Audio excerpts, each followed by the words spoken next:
All right, good morning. Would you introduce yourself, sir? Tell us your name and DOC number. Kenard M, my DOC number is 387266. Say your last name again? Kenard M. Matoir. Okay, I was saying Matoya. Matoir. Mr. Matoir. My name is Cheryl Renatza. This is Mrs. Pearl Wise. We have Mr. Pete Freeman. He'll be joining us in a moment, but we're going to go ahead and get started, sir, with some preliminaries. In front of you, you should have a parole revocation questionnaire.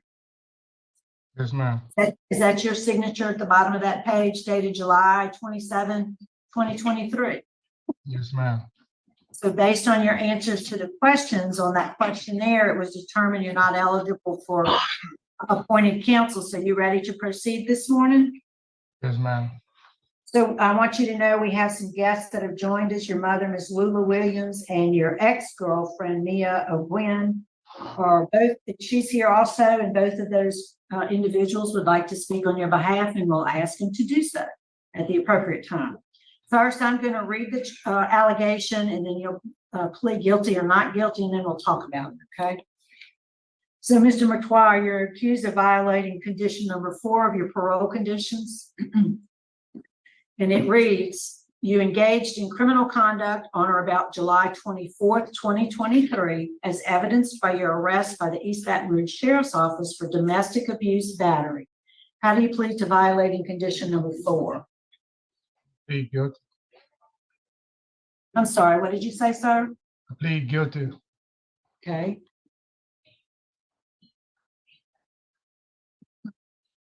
So you were released on good time in June 16th of 2023, right? Yes, ma'am. This all happened in July of 2023, so less than a month later. Yes, ma'am. Now I do see where it was dismissed by the state, and it's your preliminary hearing. You didn't indicate to your parole officer, or the hearing officer rather, your plea of guilty or not guilty. Why wouldn't you cooperate at your preliminary hearing? It wasn't that I didn't cooperate with him. I told him I wanted the victim wanted to speak on my behalf. The victim wanted to speak on my behalf, and I told him, I'm not saying that it didn't happen, but she spoke on my behalf, and she helped me to get the charges dismissed. So in court. So I said I wanted to take a chance with y'all, and that's why they can speak on my behalf. Okay. So I do note that at your preliminary hearing, you did admit that you put your hands on her, and the victim, you worked at the LaBerge Casino, and you worked in the kitchen. I mean, in one of the restaurants. Yes, sir. I was a lead cook in one of them. And she also worked at that restaurant. Yes, ma'am. Okay. And at the time, is that Miss O'Gwen? Yes, ma'am. And at the time, she was your girlfriend, and y'all have been together about a month. Tell us in your words what happened that day or night, whatever it was. What happened? Well, we had been having conversation, and we got into a heated argument, and I just let my anger take the best of me at that time, and I slapped her and bust her nose. Why'd you do that? Well, why did you react that way, I guess is what I'm trying to get at. Because I feel like I probably became overwhelmed, and I can't handle like situations like that, arguing. I'm just being frank, and Have you ever had any anger management classes when you were how much time did you do? I had stayed locked up 3 years. Yeah, and you never had any anger management classes? Where were you? Where'd you do your time? I did the majority of my time in East Baton Rouge Parish Prison. Work release. You worked at LaBerge for work release? Yeah, I had worked like 22 months, and I got promoted and all that once I got out to a lead cook. No classes? No, ma'am, I never had a, If you were confronted with that same situation today, whatever the discussion or argument was about, how would you handle it? I would walk off because I had time to think about it, but it was just, I don't handle a situation like when I become overwhelmed. This the first time, I'm gonna be honest with you, this the first time I ever came home and just really tried to change my environment and everything, you know? I'm used to just getting out, just, Doing the same thing. yes, ma'am, this the first time I ever tried to, you know, do the right thing. You're a 6th felony offender. I know. So, and how long had you held the job at LaBerge? You say you had it in work release. It's like 25, like 2 years. Let's see if I can see. Yeah, it looks like when you were at East Baton Rouge, you went there Yes, ma'am. in August of 21, maybe. Yes, ma'am. Right at 2 years.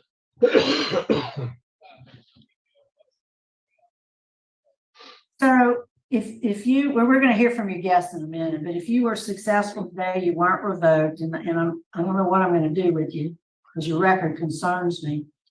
What would be your plan? What would be your, where would you live? Where would you work? How would you stay out of jail? I have a few options. You know, my mother used to be a plant manager at a company where she was at called Alliance, and I could go back there. My nephew wanted me to come work with him offshore. I have another friend that's over Chili's. He's the manager, and he told me I could come work for him, knowing the experience I got. And the people at the Birds, you know, they still, you know, would give me a job if I were to go back. But, you know, I want to try to work on myself, you know. But it wouldn't take me long to get no, and then I weld, and I know how to weld too. You learned that in DeQuincy? No, ma'am, I'm in EBR work release. Okay. I'm in EBR Parish Prison. No, I know. When the welding, you said you learned welding, you learned that in I took that at DCI. Okay. I learned that trade in DCI and also carpentry too. So you did all that, but you didn't take any self-help kind of programs other than, the vocational skills training. Seemed like you could have benefited from it. Yeah, but every time I went, it was like every time I get in the program, they shift me. I do see you've been around, been in Natchitoches a lot.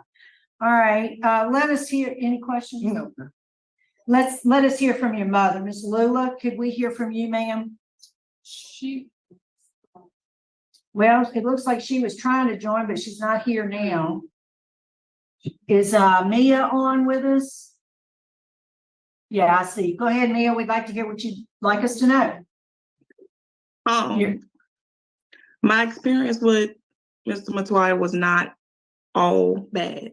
That one particular situation for me does not determine how I see him as a human being as a whole. I do believe he can offer something if he's given the proper chance. I do agree about some type of anger management programs to be put in because, of course, if you have been placed in hostile situations for so long, that's the only way you know how to deal with them. So maybe for him, he needs just a different avenue, something that he can actually dedicate himself to, because I do believe in his heart of hearts, he is a good person. I'm not a bad judge of character. And in that moment, we did have a heated discussion. And before he hit me, he did say, please stop. So he had a moment to think, and he knew that he was going to be upset. And so he said, please stop. And I didn't. That's not to excuse his behavior. That's just to say he knows when he's going there. So if he gets the proper tools to say, okay, how do I manage it if this situation happens again? Maybe the situation won't happen again. So. Right. Thank you, ma'am. Mm-hmm. Mr. Matoya, anything you want to say to us? I would like to ask y'all if y'all could I have a second chance? Or, you know, this really the first time I'm honestly saying that I got out. I changed my environment. I tried something productive and I just got overwhelmed and I ended back up in here. So when you were at work release there, I guess you were in East Baton Rouge, they don't offer programs while you're in work release? They offer them, but my schedule didn't permit for me to take the classes like they go, and I can't. They always in the daytime? I work the morning shift, and the classes are in the morning. And the days they have the classes, I be at work. And the way they got it set up, I can't go to the classes and miss And work. You know what I'm saying? Yes, ma'am. Well, do they have, Mr. Murphy, do you know if they have anger management class there? I believe they do, but I'm not 100% certain. I can, let me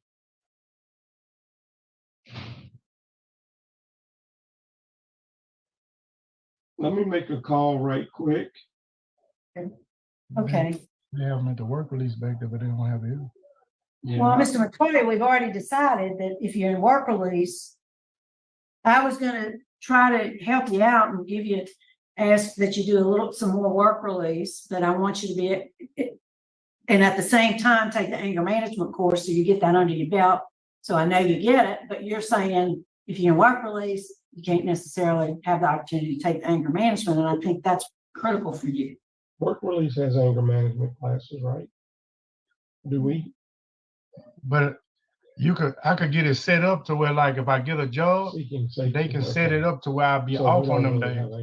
The job, y'all can work ahead of time with the employer. Yeah. Okay, Okay. All let me right. hear what Mr. Murphy has to say. All right. I just talked to Sergeant Newsy in classification, and he said the only thing close to any type of anger management that we have here at the parish prison is the seeking safety. He said, but that's not really anger management.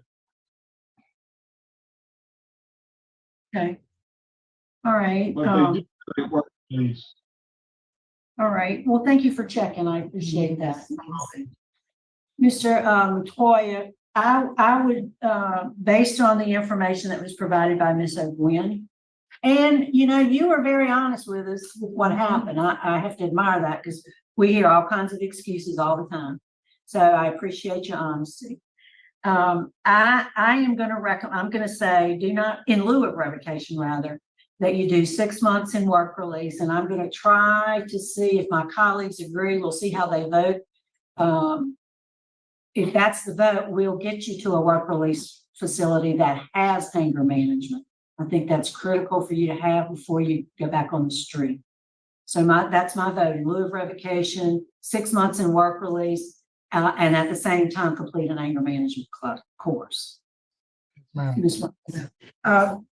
Likewise, sir, I appreciate how you presented today. And I like your answer. When you were asked if this happened again, what you would do. I really appreciate that. So my vote is the same for the same reasons. I'll just speak up and ask for help. And like you said, just walk away. Walk away. Mr. Freeman? I concur with the recommendation. All right, we're gonna try to help you out, Mr. McQuarrie. Help you make a better decision next time. Good luck to you, sir. Thank y'all. All right, Mr. Murphy, that concludes our business at East Baton Rouge. Thanks so much for accommodating us. We're signing out. It's 11:30. Y'all have a good day. That worked out good for you, huh? Thank you. I ain't did nothing but sit here with you.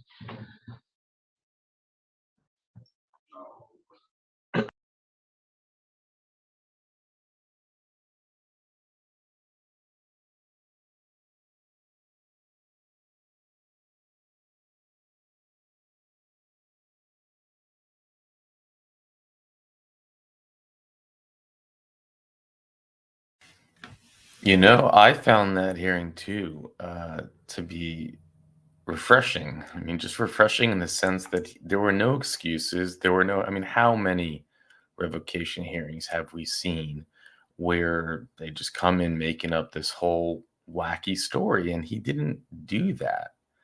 he just straight up admitted it. I mean, and then I was also refreshed by what Mia said. I thought that what she said was very well thought out, well articulated, and delivered. Um, you know, she stated simply that they were having an argument. He did say stop. She didn't stop, but she didn't say it in a way that she was saying, "Oh, it's my fault." She said it in the way that she was sharing that he was able to at that time identify that he was about to go over the boiling point, and that was just something to take that the board should be aware of. That's how I interpreted it. And one missing piece that is not clear to me at all, maybe I just missed it, was how does someone end up in prison from slapping someone one time, right? I mean, were there eyewitnesses and then a cop was called? Like I'm that part is missing to me. Because was it again, what made the cops, but so I don't know if there was some, if I just missed it, or there was some information that was being purposely left out. But outside of that, misnomer or missing information for me, I thought that he just, I guess the bottom line is that being honest will take you a long way, because he had nothing else going for him. Like Mr. Natsa said, he was out 1 month before getting revoked. So if he had gone in there and made it up, if I, it could have gone so many ways, but he just went in there being honest, and it did feel authentic to me. Now he has a long record dating back many years. Here's this newspaper article where he's lucky to be alive. Um, a store owner shot two alleged burglars, early Tuesday, killing one, and he was hit in the leg. Um, and was taken to the hospital, locked up, but he survived. Here's the more details to that story. An Alexandria store owner shot two burglars,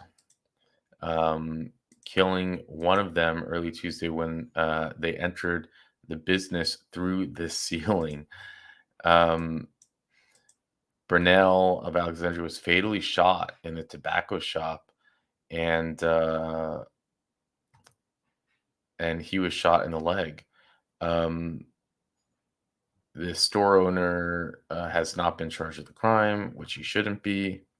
The store was closed at the time, but he was staying inside in an effort to deter break-ins. Can you imagine it, where it gets to the point that your shop is getting broken into so often that you need to sleep in there with a weapon? And then, I mean, can you even imagine being alone in your store when two men come down in there, and you're left to shoot them? That's just so insane.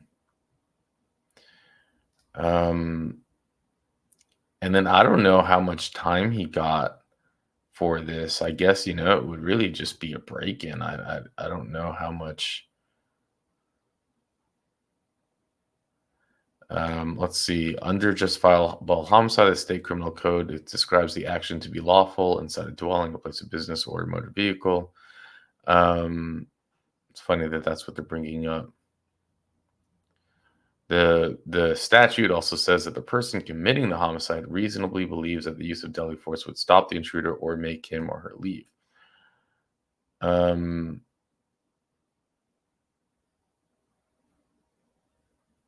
He told police that in an effort to deter burglaries, he was staying in the store, including at night after the store was closed for the day. He said that he stayed there for the past couple of days. Police said it appears that Battles and entered the building through a side door to the strip mall that included the tobacco shop. The tobacco shop was located between an office and did not have a sign in front. Police said the men entered through the ceiling and had burglary tools. Investigators said they did not appear to be an altercation, but he did shoot the two men. Police did not release the caliber of the weapon used, nor how many times Battles was shot. He said the autopsy on Battles had been requested. Battles and just not pronouncing his last name, had a criminal history. He had been arrested in March on narcotics charges. Battles had a criminal history that began in 1991 and included arrests of burglary and narcotic charges. According to courthouse records, late Tuesday, police unit and detectives remained at the scene.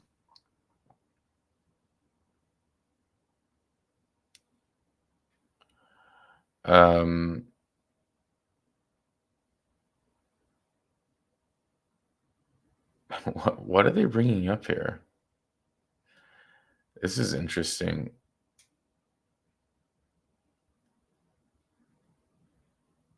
Gremillion, who's the man who shot them, had been in the news the past few years with his casket funeral business. He opened Last Wish Caskets on Bolton Avenue in 1999 with the intention of selling caskets at about half the normal cost. I mean, I guess the homicide rate was so high in Louisiana. He's like, hey, let me open up a casket business. But that business was quickly shut down after complaints of the Louisiana Board of Embalmers and Funeral Directors. Later that year, he opened a Magnolia Funeral Home. And in 2001, he was found guilty by the Embalmers Board of running a misleading casket advertisements. I wonder if he was actually doing anything wrong or if they were trying to just monopolize the business, right? That they kept chasing him out of business. So I'm just speculating, right? Said at the time that he felt the board was targeting him because he wants to sell affordable caskets. I totally believe that. I know this is another look, I was gonna say a joke. Never rob a man whose business goal is to sell affordable caskets. That is the truth. That is the truth. But or a total side tangent. When you hear about a man trying to sell affordable caskets being shut down by Louisiana Board of Embalmers and Funeral Directors, it begs to ask a question.